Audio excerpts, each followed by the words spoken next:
Breaking news आहे नाज़िन अवां सां शेयर करे रहिया आहियूं। DG Rangers Major General Azhar Waqas Korangi Association of Trade and Industry जो दौरो कयो ऐं एसोसिएशन जे मेंबरनि सां मुलाक़ात कई आहे। उन मौके ते कोरंगी एसोसिएशन जे सदर सरफराज़ रहमान ऐं मेंबरनि डीजी रेंजर्स जो Korangi Association of Trade and industry आमद ते आदर भाव कयो। कोरंगी एसोसिएशन जे मेंबरनि कराची शहर में अमन क़ाइम करण ते समूरनि कानून लागू कंदड़ इदारनि ऐं उन्हनि जे शहीदनि जी कुर्बानियुनि खे ख़राज तहसीन पेश कयो।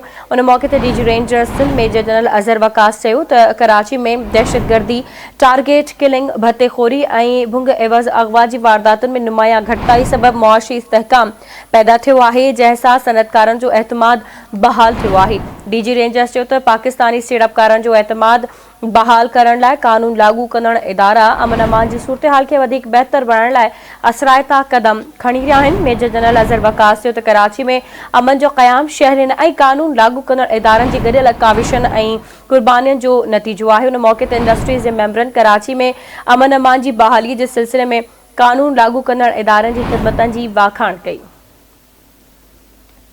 तफ़सील मालूम कंदासीं असां सां लाइन ते मौजूद आहे कराची में आवाज़ न्यूज़ रिपोर्टर आमिर सुप्रो। जी आमिर, छा तफ़सील आहिनि, आगाह कजो। जी बिल्कुल, DG Rangers Major General Azhar Waqas Korangi Association of Trade and Industry जो दौरो कयो आहे ऐं एसोसिएशन जा मेंबर जेके आहिनि उन्हनि सां मुलाक़ात कई आहे।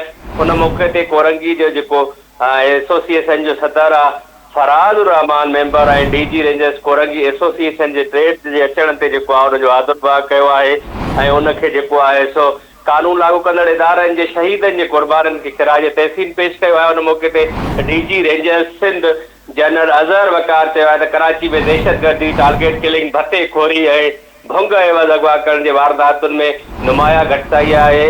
घटिताई सबबि जेको आहे मुआशी इस्तेहकाम पैदा थियो आहे, जंहिंजी करे सनअतकारनि जो जेको इतमाद आहे उहो बहाल थियो आहे। डीजी रेंजर्स चयो आहे त पाकिस्तान में सीड़पकारनि जो इतमाद बहाल करण लाइ कानून लागू कंदड़ इदारनि अमन अमान जी सूरत हाल खे वधीक बहितर बणाइण जे लाइ असराइता क़दम खणी रहिया आहिनि। मेजर जनरल अज़हर वकास चयो आहे त कराची में अमन अमान जो क़याम शहरनि लाइ कानून लागू कंदड़ इदारनि जे गॾियल काविशुनि ऐं कुर्बानियुनि जो नतीजो आहे। उन मौके ते इंडस्ट्री जे जेको मेंबर आहे कराची में अमन अमान जी बहाली जे सिलसिले में कानून लागू कंदड़ इदारनि जी ख़िदमतुनि खे वाखा कयो आहे, उन्हनि जी साराह कई आहे। ठीकु आहे आमिर, वॾी महिरबानी अवां जी अपडेट करण लाइ।